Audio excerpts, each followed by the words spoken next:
గారు తిరుమలకి కాలినడకన ప్రయాణం అనే ఒక కొత్త నాటకాన్ని మొదలుపెట్టారు. అసలు హిందూ మతం పట్ల, విశ్వాసాల పట్ల, తిరుపతి తిరుమల దేవస్థానం పట్ల ఏ విధమైన గౌరవము లేని వ్యక్తి, సాంప్రదాయాల సంస్కృతి పట్ల ఏ విధమైన విశ్వాసం లేని వ్యక్తి ఈరోజు తన మీద ఈ లడ్డు కల్తీ వ్యవహారంలో ఒక కొత్త నాటకాన్ని మొదలుపెట్టారు. జగన్మోహన్ రెడ్డి గారు ఏ రోజైనా సతీ సమేతంగా తిరుపతి తిరుమల దేవస్థానానికి ఏ రోజైనా వెళ్ళారా? మన సాంప్రదాయంగా బ్రహ్మోత్సవాలకి దంపతులు వెళ్ళి పట్టు వస్త్రాలు ఇస్తారు. ఆ విధంగా ఏ రోజైనా తన సతీమణిని తీసుకెళ్ళి పట్టు వస్త్రాలు ఏ రోజైనా ఆయన సమర్పించుకున్నారా? ఆయన వేరే మతాన్ని విశ్వసిస్తారు కాబట్టి తిరుమలకి వెళ్ళినప్పుడు ఏ రోజైనా నేను హిందూ మతాన్ని గౌరవిస్తాను అనే డిక్లరేషన్ ఏ నోటైనా ఇచ్చారా? మీరందరూ చూస్తుంటారు. అబ్దుల్ కలాం గారు కానీ వేరే వాళ్ళు ఏ అన్యమతస్థులు తిరుపతి తిరుమల దేవస్థానానికి వెళ్ళినప్పుడు డెఫినెట్గా అట్లా డిక్లరేషన్ ఇచ్చి దర్శనం చేసుకుంటారు. ఈయన ఏ రోజైనా ఈ డిక్లరేషన్ ఇచ్చారా? పవిత్రమైన తిరుమల తిరుపతి దేవస్థానం యొక్క లడ్డూను అపవిత్రం చేసి దానివల్ల వస్తున్న నష్టాన్ని భర్తీ చేసుకోవడానికి కొత్త కొత్త నాటకాలు మొదలుపెట్టారు. లడ్డూను తయారు చేసే నెయ్యిలో కల్తీ జరిగింది, అది వాస్తవం. దీనివల్ల ఎంతోమంది భక్తుల మనోభావాలు దెబ్బతిన్నాయి. కేవలం కమిషన్లు కక్కుర్తిపడి ఇలాంటి దురాగతనానికి ఈ 5 సంవత్సరాలు వీరు పాటుపడ్డారు. మేము కూడా జూలై 14వ తేదీ మేము దర్శనం చేసుకొనికి వెళ్తే ఆ రోజు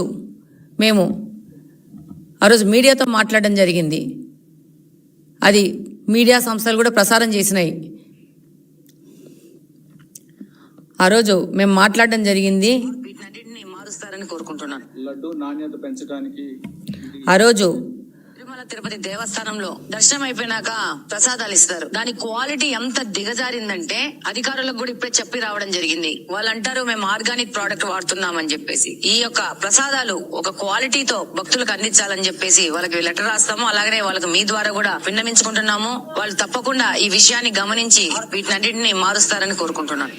ఈ రోజు ఈ విషయం బయటకు వచ్చింది, కానీ ఇది జూలై 14th మేము దర్శనానికి వెళ్ళినప్పుడే తిరుపతి లడ్డు క్వాలిటీ తగ్గింది, దాని మీద చర్యలు తీసుకోండి అని చెప్పేసి సంబంధిత అధికారులకి ఒక విజ్ఞప్తి చేసుకొని రావడం జరిగింది. ఇదే కాకుండా ఈరోజు దీని నుంచి తప్పించుకోవడానికి ఎట్లా పడితే అట్లా విమర్శలు చేస్తూ ఉన్నారు. అసలు ప్రజలందరూ చూస్తున్నారు.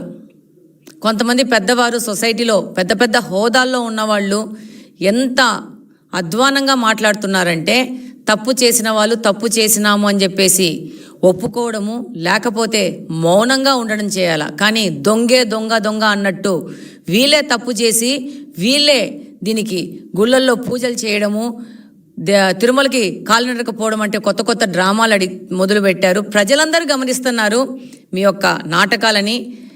ప్రజలందరికీ అర్థమవుతోంది గత 5 సంవత్సరాల నుంచి మీరు ఏ అబద్ధాలు మాట్లాడినారో. ఈరోజు ఓడిపోయి 11 సీట్లకు పరిమితమైనా కానీ మీ యొక్క పద్ధతి ఏ విధంగా మారలేదనే విషయం ప్రజలకందరికీ అర్థమవుతుంది. నేను మామూలుగా ఎవరితోనో కూర్చొని తిరుమల తిరుపతి ప్రసాదంలో ఇలా ఉంది అని అంటే, అయ్యో మనము అప్పుడు పోయి ప్రసాదం తీసుకున్నామే, ఇప్పుడు ఎట్లా అనే పరిస్థితిలో ప్రజలు ఉన్నారు. ఈరోజు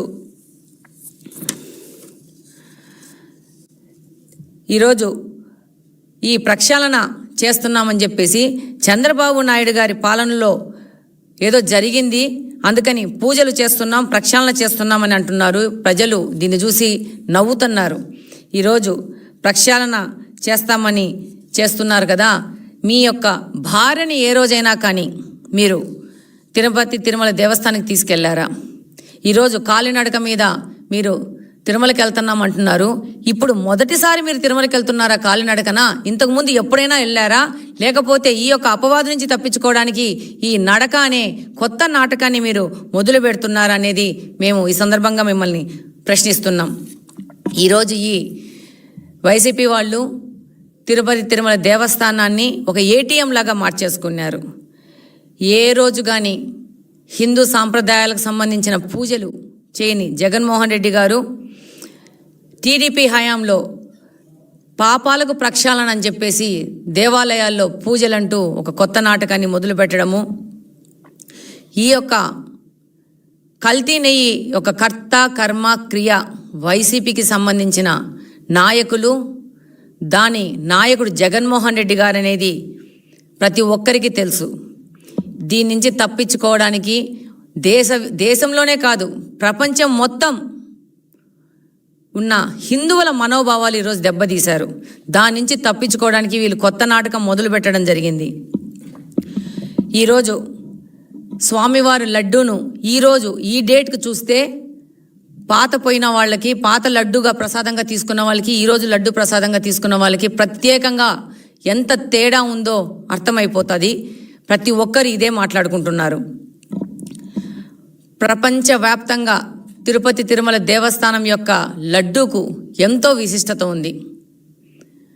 ప్రతి ఒక్కరూ తిరుపతి లడ్డూ కోసం ఎదురు చూసే పరిస్థితుల నుంచి తిరుపతి లడ్డూ మనం తిన్నామా ఈ 5 సంవత్సరాల్లోనే బాధపడే స్థితికి ఈ వైసీపీ ప్రభుత్వము మన తిరుపతి తిరుమల దేవస్థానాన్ని తీసుకొని వచ్చింది.